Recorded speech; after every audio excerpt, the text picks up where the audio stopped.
आज का टॉपिक रहेगा डेटा सफिशिएंसी, जिसमें हम लोग पार्ट नंबर 1 में concept and types of problem on data sufficiency discuss करेंगे। Introduction. Data sufficiency refers to having an adequate amounts of data to make a reliable decision or conclusion.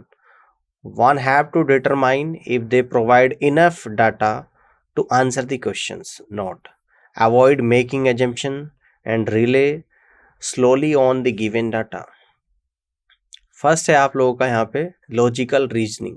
You need to apply logical reasoning skills to access whether the statements provide enough information to solve the problem. Second है आपका analysing statements. You must carefully analysing each statement and understand the relationships between different variables. Third है आप लोगों का avoiding assumptions और relying on given data. It's essential to avoid making an assumption beyond the given information. Fourth है आप लोगों का यहाँ पे identifying redundant data. Sometimes one statement may provide enough information on its own, making the other statement redundant.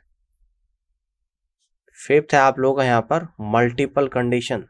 Questions may involve multiple conditions that you need to consider simultaneously. Sixth point है आप लोगों का यहाँ पर using mathematical concepts. You may need to apply various mathematical concepts such as algebra, geometry and arithmetic to solve the problem. और seventh point है आप लोगों का elimination strategy. The process of elimination can be useful when you are unsure about the sufficiency of the data. Types of questions देख लेते हैं। There are 5 types of questions. 5 तरीके के सवाल यहाँ पर बनेंगे।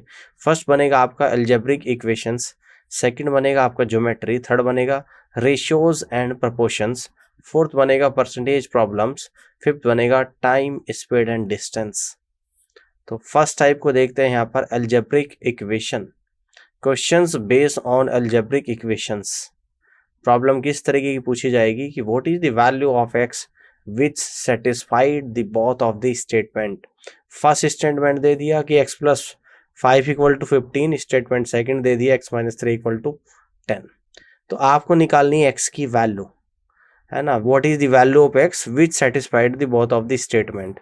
अब पहले स्टेटमेंट से x की वैल्यू निकल कर आ जाएगी 10 और दूसरे स्टेटमेंट से x की वैल्यू निकल कर आ जाएगी 13, यानी कि दोनों स्टेटमेंट से x की अलग अलग वैल्यू निकल रही है। सिंगल x की वैल्यू से हम लोग दोनों स्टेटमेंट को क्या कर सके, सेटिस्फाइड नहीं कर पाएंगे, ठीक है ना, सेटिस्फाइड नहीं कर पाएंगे। तो यही बात यहाँ पर हम लोग कहेंगे कि no single value of x satisfied the two given statement simultaneously, यानी कि x की सिंगल वैल्यू से दोनों स्टेटमेंट सेटिस्फाइड नहीं होंगे। सेकंड टाइप है आप लोगों का geometry. Questions related to geometry, shapes and properties. Problem देख लेते हैं कि इस triangle ABC a right angle triangle. क्या एबीसी एक समकोण त्रिभुज है। Statement 1 A B equal to 5 centimetre, B C equal to 3 centimetre. Statement second angle ABC equal to 90 degree. Yes, जब भी ट्रायंगल में कोण 90 डिग्री का होता है तो आप लोगों का क्या बनता है, राइट एंगल ट्रायंगल बनता है। यानी कि अगर मैं इन दोनों स्टेटमेंट की बात करूं तो कौन सा स्टेटमेंट यहाँ पर सेटिस्फाइड हो रहा है, सेकंड स्टेटमेंट से यहाँ पर बात बन रही है। क्योंकि जो पहला स्टेटमेंट है ए बी और बी सी की वैल्यू दे रखी है कि we need to know the length of A C to check if it is a right angle triangle. Unfortunately we don't have that information, so we can't tell if it is a right angle triangle or not. हम बता ही नहीं सकते हैं क्योंकि इसमें एक triangle दे दिया जिसकी दो साइड ए बी और बी सी दे दी। अब हमें पता ही नहीं कि तीसरी सी ए साइड ये राइट एंगल ट्रायंगल है, एक्यूट एंगल ट्रायंगल है, ऑब्ट्यूज एंगल ट्रायंगल है। तो पहले स्टेटमेंट से नहीं पता लगेगा कि ये राइट एंगल ट्रायंगल है कि नहीं है। लेकिन दूसरे इन स्टेटमेंट से आपको एक एंगल 90 डिग्री दे दिया और राइट एंगल ट्रायंगल होने के लिए एक एंगल मस्ट है कि 90 डिग्री हो। When an angle in a triangle is 90 degree, it means that the triangle is a right angle triangle. So yes, triangle ABC is a right angle triangle. तो ये बात प्रूफ करने के लिए हमें कौन से स्टेटमेंट की जरूरत पड़ी, तो आप कहोगे सर कि सेकंड स्टेटमेंट की जरूरत पड़ी यहाँ पे, ठीक है ना। तो थर्ड टाइप पर अब हम लोग चलते हैं। यहाँ पर थर्ड टाइप में पूछा जाएगा आपका ratios and proportion. Ratios and proportion यानी कि questions involving ratios and proportion. Problem देख लेते हैं कि is the ratio of boys to girls in a class 3:5। Statement first, there are 15 boys in the class and 30 girls, है ना, एक class में दे रखी। Statement second, there are 25 students in the class. अगर मैं फर्स्ट स्टेटमेंट की बात करूँ जिसमें बॉयज़ और गर्ल्स का जो रेशियो निकल कर आएगा 15:30 आएगा, यानी कि यहाँ से पता लगेगा 1:2 का, जबकि हमें रेशियो चाहिए बॉयज़ और गर्ल्स का 3:5, यानी कि फर्स्ट स्टेटमेंट से बात नहीं बनेगी।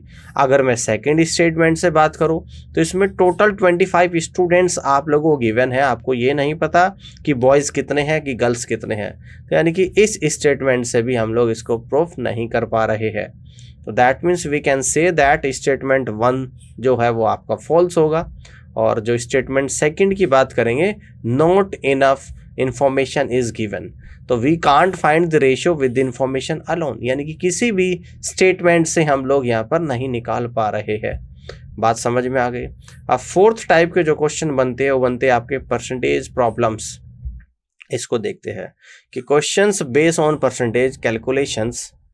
प्रॉब्लम समझ लेते हैं कि what is the 20% of the total revenue, यानी कि टोटल रिवेन्यू को 20% कितना होगा। स्टेटमेंट फर्स्ट में दे रखा कि द टोटल रिवेन्यू इज 5000, है ना, तो टोटल रिवेन्यू 5000 है और इस 5000 का 20% कितना होगा निकालना है। 20/100, 20 से 20, तो 50 गुणा 20 कितना होता है 1000, तो कितना होगा 1000 होगा। Statement second, 40% of the total revenue is profit, है ना, तो 40% क्या है टोटल रिवेन्यू का प्रॉफिट आप लोगों को यहाँ पर दे रखा है, ठीक है ना। तो पहले स्टेटमेंट से तो हम लोग यहाँ पर निकाल देंगे और सेकंड स्टेटमेंट में पता क्या दे रखा, we can't find the answer with this information alone. केवल सेकंड स्टेटमेंट में जो इंफॉर्मेशन दे रखी है उसके हिसाब से हम लोग इस क्वेश्चन का जवाब नहीं दे पाएंगे, ठीक है ना, इंफॉर्मेशन मिसिंग है। फिफ्थ टाइप के क्वेश्चन बनते हैं आप लोगों के time, speed and distance. Questions involving concept of time, speed and distance. Problem को यहाँ पे देख लेते हैं कि what is the speed of the train, train की स्पीड क्या होगी।